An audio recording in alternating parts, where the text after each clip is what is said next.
बढ़ती तनातनी के बीच एक बार फिर से भारतीय नौसेना ने समंदर में अपना दमखम दिखाया है। आपको बता दें कि भारतीय नौसेना के युद्धपोत जो है वो अरेबियन सी में तैनात कर दिए गए हैं। इस बीच एक बार फिर से इंडियन नेवी की ओर से मिसाइल टेस्टिंग की गई है और इसकी तस्वीरें सामने आई है, जिसको देख करके पाकिस्तान एक बार फिर से खौफ में है। तो वहीं दूसरी ओर आपको बता दें कि जिस तरीके से पाकिस्तान की ओर से बार बार एलओसी पर सीज फायर का उल्लंघन किया जा रहा है, तो इसके बाद भारतीय सेना भी पाकिस्तानी सेना को मुंहतोड़ जवाब देते हुए एलओसी से उन्हें खदेड़ रही है। दरअसल आपको बता दें कि पहलगाम आतंकवादी हमले को लेकर के पाकिस्तान के साथ बढ़ते तनाव के बीच भारतीय नौसेना अपनी युद्ध तैयारियों को लगातार पुख्ता करने में जुटी है। इंडियन नेवी की जहाजों ने लंबी दूरी तक सटीक आक्रामक हमले के लिए अपने प्लेटफॉर्म, मिसाइल और वेपन सिस्टम को टेस्ट करना जारी रखा है। बता दें कि नौसैनिक भी अपने वॉर ड्रिल को पुख्ता करने में जुटे हैं। इसी क्रम में नौसेना ने कल कई सफल एंटी शिप फायरिंग टेस्ट को अंजाम दिया। बता दें कि इंडियन नेवी ने अपनी युद्ध तैयारियों को लेकर के अपने official social media site x पर वीडियो भी शेयर किए हैं, जिसमें जहाजों से मिसाइल दागी जा रही है। इससे एक दिन पहले नेवी ने समुद्र में अपने युद्धक जहाजों की तस्वीर शेयर करते हुए लिखा था कि भारतीय नौसेना राष्ट्र के समुद्री हितों की रक्षा के लिए किसी भी समय, कहीं भी, किसी भी तरीके से युद्ध के लिए तैयार है। आपको बता दें कि इंडियन नेवी के इस पोस्ट को भारत के दुश्मनों के लिए एक स्पष्ट चेतावनी के रूप में देखा जा रहा है।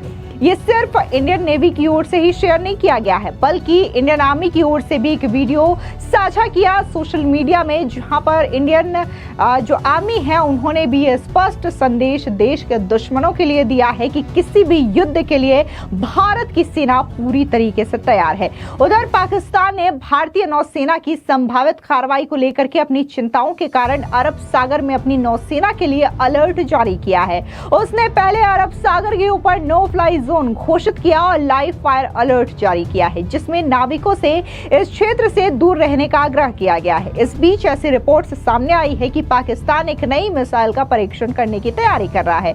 वहीं दूसरी ओर आपको बता दें कि भारतीय नौसेना के युद्धपोत आईएनएस सूरत ने मध्यम दूरी की सतह से हवा में मार करने वाली मिसाइल का उपयोग करके अरब सागर में एक तेज कम ऊंचाई वाले लक्ष्य को भेदने में सफलता पाई है। यह परीक्षण भारतीय नौसेना के लिए एक महत्वपूर्ण कदम है, जो उसकी तैयारियों को दर्शाता है। बता दें कि इंडियन नेवी के इस मिसाइल टेस्ट का समय महत्वपूर्ण है, क्योंकि यह पाकिस्तान द्वारा अरब सागर में अपने आगामी मिसाइल परीक्षण के बारे में समुद्री चेतावनी जारी करने के कुछ ही घंटे के बाद आया है। वहीं दूसरी बड़ी खबर की बात करें तो आपको बता दें कि लगातार सीमा पर पाकिस्तान जो है सीज फायर का उल्लंघन कर रहा है। दरअसल शनिवार की रात को पाकिस्तान सेना ने जम्मू कश्मीर के एलओसी पर तुतुरीमारी गली और रामपुर सेक्टर के सामने स्थित भारतीय चौकियों पर गोलीबारी की। भारतीय सेना ने इस गोलीबारी का जवाब दिया। भारतीय सेना के मुताबिक इस घटना में हालांकि कोई घायल तो नहीं हुआ है, लेकिन ये गोलीबारी ऐसे तनावपूर्ण स्थिति में हुई है जब 22 अप्रैल को पहलगाम में हुए आतंकी हमले में 27 लोगों की मौत हो गई,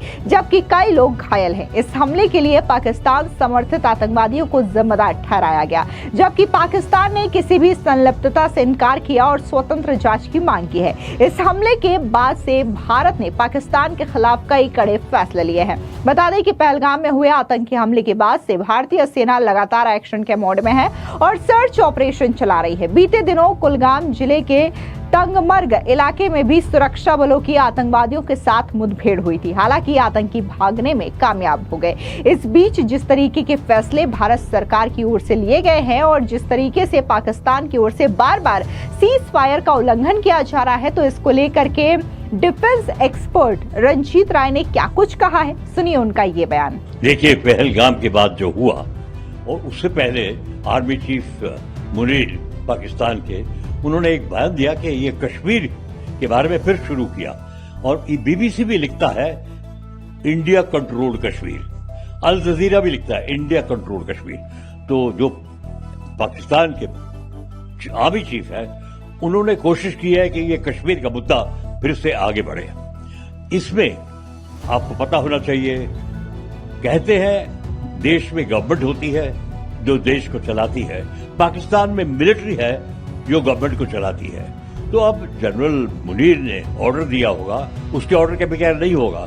क्रॉस बॉर्डर फायरिंग रामपुर और 3 अदर इलाकों में लाइन ऑफ कंट्रोल पे फायरिंग शुरू हो गई, क्योंकि उसका थोड़ा और चल रही है। हर एक मीडिया में आ रहा है कि क्रॉस बॉर्डर फायरिंग हो रही है और हम कहते हैं कि हम भी जवाब देते हैं उनको, मुंह तोड़ा जवाब, क्योंकि पूरी दुनिया को फिक्र है कहीं लड़ाई न हो जाए।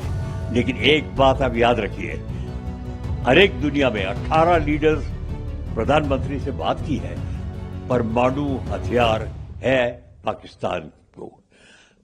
तुलसी गबार्ड जो CIA की हेड है, उन्होंने भी हमदर्दी दिखाई। काश पटेल अमेरिका में FBI के हेड, वो इंडियन है लेकिन अमेरिकन है, उन्होंने भी दिया। लेकिन ट्रंप साहब ने क्या बोला है, they will sort it out by themselves, मतलब हल आपस में करेंगे। तो उस हौसले से पाकिस्तान की आर्मी सीज फायर को कह रहे हैं रद्द करेंगे, और जो इंडस वाटर ट्रीटी पे डरे हुए हैं, तो क्रॉस बॉर्डर आर्मी के हाथ में वो कह रहा होगा कि लगा दो गोली, क्रॉस बॉर्डर फायरिंग करो, LOC को परवाह मत करो। इसके अलावा आपको बता दें कि डिफेंस एक्सपर्ट रंजीत राय ने बिलावल भुट्टो के उस बयान पर भी करारा पलटवार किया, जिसमें बिलावल भुट्टो ने ये कहा था कि अगर सिंध में पानी नहीं बहेगी तो उनका खून बहेगा। सुनिए रंजीत राय का ये बयान। इंडस वाटर ट्रीटी से सब डर गए हैं पाकिस्तान में। इतना आसान नहीं है, लेकिन डरावा कर दिया है कि उनके जो जमीन है जिसमें क्रॉप्स लगे हुए हैं, उनमें पानी आ जाएगा। हमारे तरफ से सेक्रेटरी वाटर मिनिस्ट्री ने उनके सेक्रेटरी को लिख दिया है कि इंडस वाटर ट्रीटी रद्द नहीं किया है, अबेयर्स। इसका मतलब हम अपना पानी रोक सकते हैं, क्योंकि ये नदियां भारत से जाती है, रवि, इंडस वगैरह भारत से जाती है, बाकी नदियां इंडस बन जाती हैं। तो ये है बिलावल भुट्टो, वो भी लीडर है,